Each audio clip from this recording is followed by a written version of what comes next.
on YouTube. This is Her Collects Comics. Thanks for tuning into my YouTube channel. As always, I appreciate you guys taking the time to watch my vids.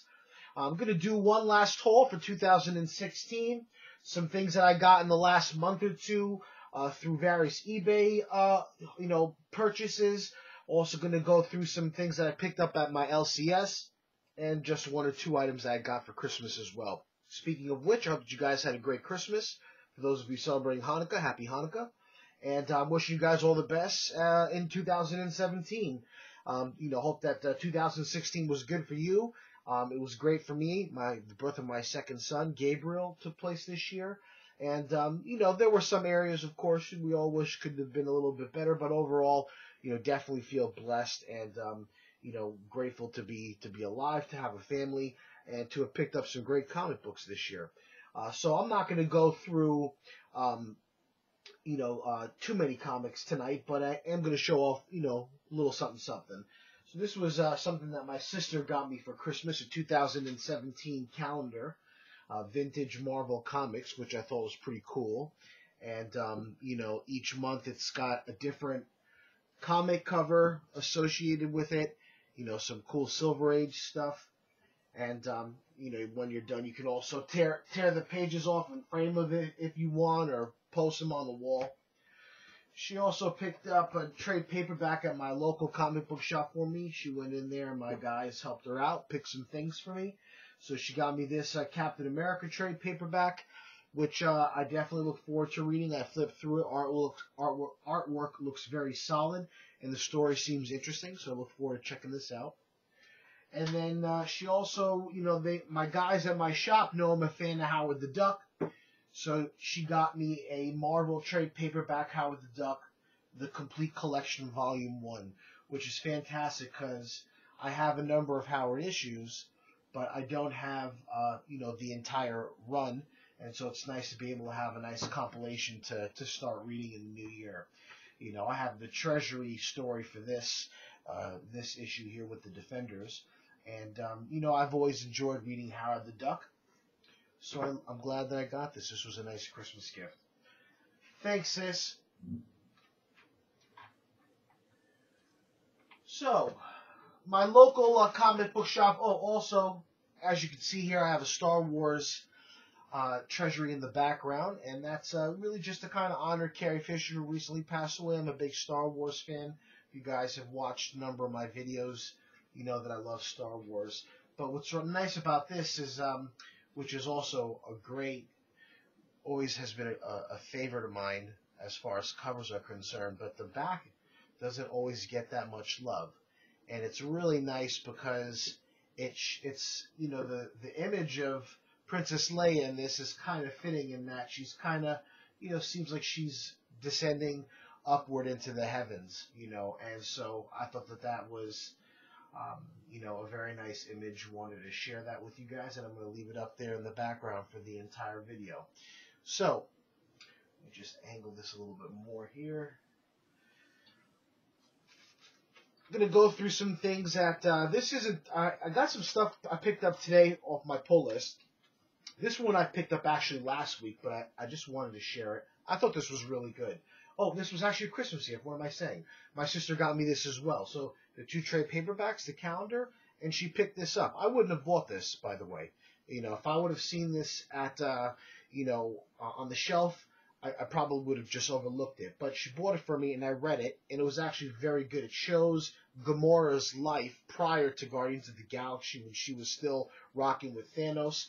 She was basically being trained to be an assassin, and it shows a lot of the strife and the jealousy that her sister Nebula has. Thanos and Nebula are quite a bit in this story. At this time, it seems like she still lives with Thanos. And it's I'm gonna read the second issue. I liked it a lot. So thanks again, sis, for a great Christmas gift. So I just wanted to share that. So the rest of the stuff here is what I picked up today. So one of which was Fool Killer #2. Now I know you guys would be like, "Oh, you really bought that?" Yeah, I bought the first issue because not long ago I got the complete run from the 90s that they did of the Fool Killer, And I'm currently trying to hunt down the earlier series of the Man-Thing in the early 70s. Issue number 3 and 4, I believe, are the origin and first appearance of the original Fool Killer. And so, interesting, because Howard the Duck, who I was just talking about, he also had his origin in, a Man-Thing comic book. But Fool Killer here, number 1, when they relaunched it, the cover caught my attention. I bought it just for the hell of it. The story ended up being pretty good, and I did buy the second one because I enjoyed the first one. I was actually surprised because I expected it to kind of suck, but it was pretty good. And so basically, the Fool Killer, I forget the guy's name. It's not the original Fool Killer. He's trying to go straight and narrow, and he's actually like a psychiatrist or something like that, working for S.H.I.E.L.D. And his patient is like some neo-Nazi guy who is a real nut job, and the guy who's playing the Fool Killer, now technically in retirement and trying to suppress those urges, he thinks that he's really helping this guy, and the guy ends up committing a murder, gang-related murder, calls his shrink on the phone, this guy, and he ends up snapping the dude's neck. That's a spoiler, pardon. But, I don't really think many people cop this issue. So, any which way, it was that situation kind of now seems like it's going to bring him back to going, punishing petty criminals who do, who break the law and, kind of like a cheap man's Punisher, if you will. So, the surprisingly good first issue, I picked up the second one today. By the way, a lot of comic rambling here, so get comfy. Thanos number 2. I picked up Thanos number 1, I don't know, just because, really. I guess I'm a sucker for a new number 1, and it was good. Basically, Thanos has been gone for a hot minute, and, it shows the number 2 guy who basically assumes the throne, I guess, if you will, for the lack of a better word, and, Thanos coming back to reclaim his throne after fighting various wars in the galaxy and different conquests. So there's an interesting fight scene there between these two guys. I forget the number 2's name. He's like the head of this crime syndicate and very well respected, runs a tight ship, very organized ship. And Thanos, basically is like, this dude's in my house and my throne. And it's an interesting story. And I definitely look forward to reading number 2. Civil War number 7, is it? Or 8? I don't even know what issue this is. I stopped reading this, to be honest. I want to catch up. I've basically been collecting the Cho variants. They've been awesome. They look like old boxing vintage posters, vintage boxing posters. And so this was, my local's been kind enough to, keep on snagging these from me because they only get like 1 or 2 copies. So I have every single one that Cho did. This is also round 8. And so at this point, I'm really just collecting them because I love the covers. So earlier last week, I picked up this off at my LCS. And it's basically Submariner getting his head sewed back. I read the first 5 issues, the first story arc when the Squadron Supreme title came out. And the whole battling between them and Namor. Once that story arc came to an end, I stopped reading it. Then I saw this. I was like, oh, they're bringing him back. I was like, okay, I want to read it now, But I didn't realize that it actually looks like it starts in issue 13. So I grabbed that one today, and it was the last one that they had, so I'm happy about that. So really, I'm kind of just reading this to find out what's going on with Namor. So this is issue 13 and issue 14. Always got to have the Star Wars on my pull list. Star Wars 26, very nice cover with Yoda on it. So definitely look forward to checking this out. And Obi-Wan. Looks like it's probably some flashback. And then Dark Knight 3, The Master Race, the longest series ever. It's as if they're writing it as they go. The delays between one issue to the next, it's like, I forget that I'm even collecting this. And then one day I show up and they're like, oh, your Dark Knight 3 is here. So this is book 7, and then I get actually 3 copies. One because I've also been collecting the series for my brother-in-law, who's a big Batman fan, and so I have one for him as well. All right, winding down here, Detective Comics 947. The Victim Syndicate is still going on. And then last but not least, IDW ROM number 6. I'm a little behind in this, but the first couple of issues that I read, fantastic.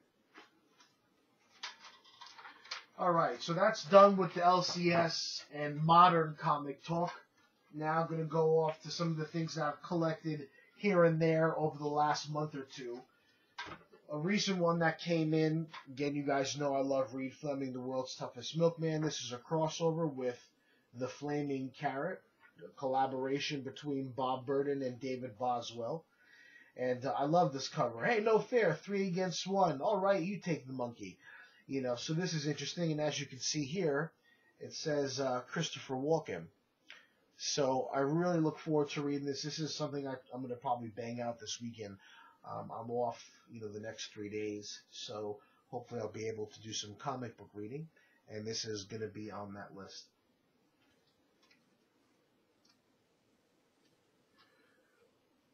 War as Hell number 2. I don't generally collect, war story comics, but I like red covers for some reason, and this was a pretty decent one. I only got it for like $2-3, I think I paid for it, and now I want to get number 1 because I'm a stickler for continuity, but this was a pretty cool cover, so that's why I bought it. War as Hell. I'm not sure why I bought this. After I bid on this, I kind of was like, I don't. This is the second appearance of, I think, the 3rd Clayface, and I'm like, now I got to get the first appearance. I don't know why I bid on this. This was kind of like a flub on my part, because really, I should have bid on number 1. But again, I only paid like $2-3 for this. Man Thing number 5. So, like I was talking about earlier with Fool Killer, I was chasing issue number 4. I got outbid on that, and I didn't win it. And that's the origin of the Fool Killer. Issue 3 is the first appearance. So now I'm going to try to collect the first 5 issues. Some Fantastic Four. I saw some other people post this recently. It's a 3-issue story arc. And 347, 348, or 349. I guess I'll do it this way. So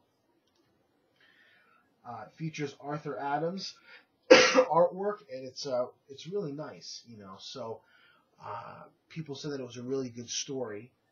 Seems like the Fantastic Four are out of commission, and then a new Fantastic Four is assembled with the Grey Hulk, who I absolutely love, Joe Fixit, Wolverine, Spider-Man, and Ghost Rider, and then they basically, I guess, save. And, cherry on top, there's also a Punisher appearance as well.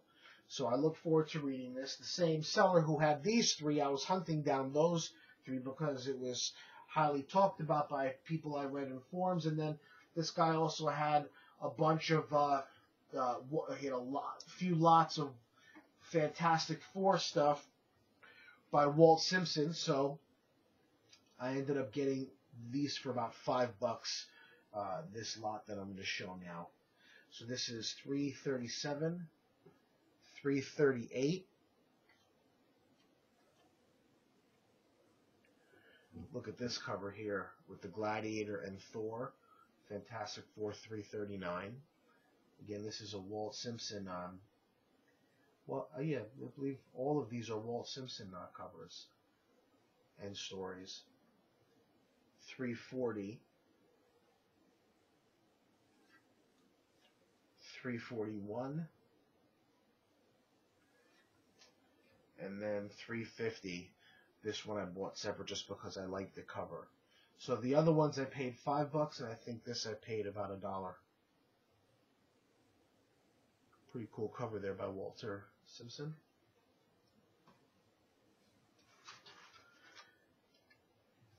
Next, Punisher. I collect Punisher comics, so this was a nice lot that I won for about $8.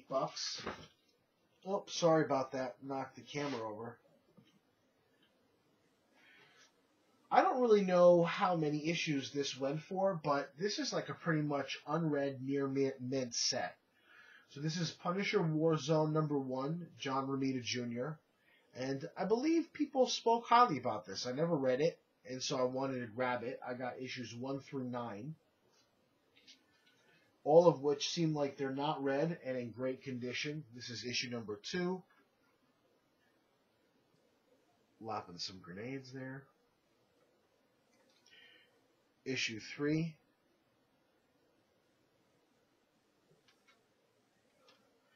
Issue 4. I like the way John Romita Jr. drew the Punisher. So all these books for $8, I thought that was a good deal.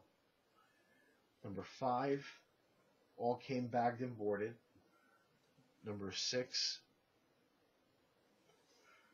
If anybody happens to know how many issues it was, feel free to let me know in the comments. Issue 7, great cover.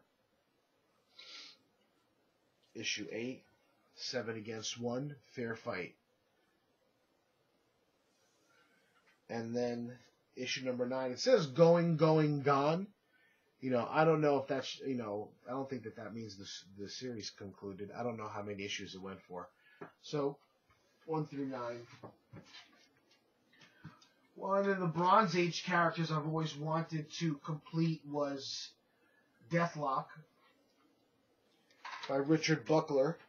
And this has also got some, looks like it was done in conjunction with Klaus Janson, perhaps.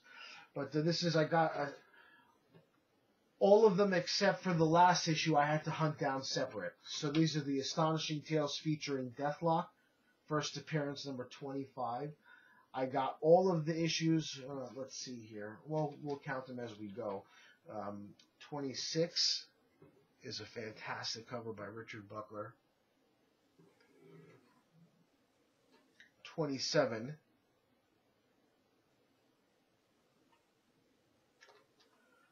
28's a little bit more beat up. It was a mixed lot as far as the grades are concerned.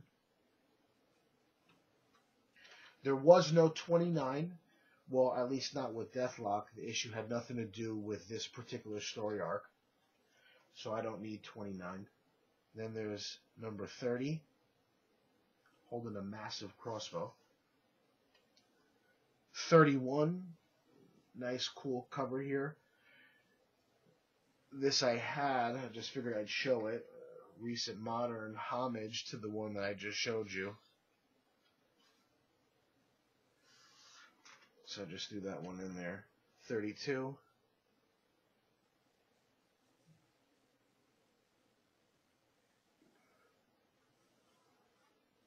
33. I love these covers by Rich Buckler. I think he's a great artist. 34. And then the last for this lot was 35. I think I paid like, I don't know, 20 or 30 bucks for these, I forget.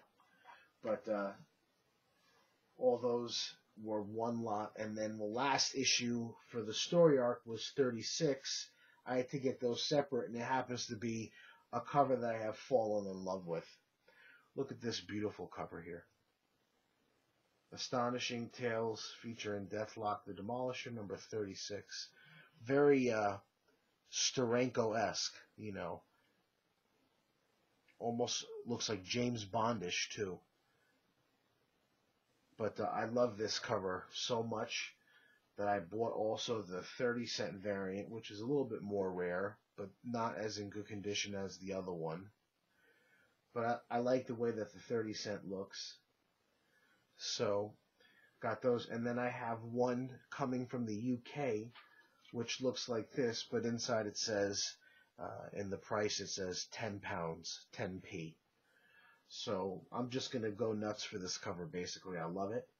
And I was happy to grab these. And then also, okay, so aside from these 36, this lot also contained this Marvel Spotlight on Deathlock the Demolisher, number 33. So those all came for like 20 or 30 bucks, and then I hunted these down separate. Fantastic cover. by Richard Buckler. And then the last book for this haul is a book that I'm very happy to close out this video with. It's a book that I've been wanting for some time now, since I discovered this character and this writer and artist. And his name is Eric Powell, and the comic book is The Goon. And so I know this isn't the original first appearance, but it's one that I've wanted, which is Dark Horse #1. I'd say that this is probably about a 9.4 or 9.5.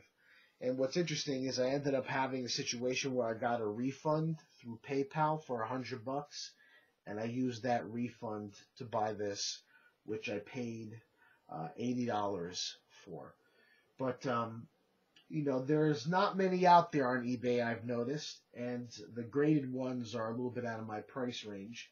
But this looked like it would score a 9.4, 9.6 pretty easily. It's in good condition, and I put it in Mylar and, you know, full back board, and I'm very happy to have this in my collection. Eric Powell, The Goon, is something that I've been devouring and reading a lot of, and it's fantastic comic book reading. That's just the bottom line. Highly recommend it. So that's it, my friends. I'm done for 2016. I'll catch you guys on the flip side. I wish you all the best in the new year. If you're going to drink this weekend, as I'm sure many of us will, be smart about it, be safe, and again, hope that you guys have a fantastic 2017. Take care.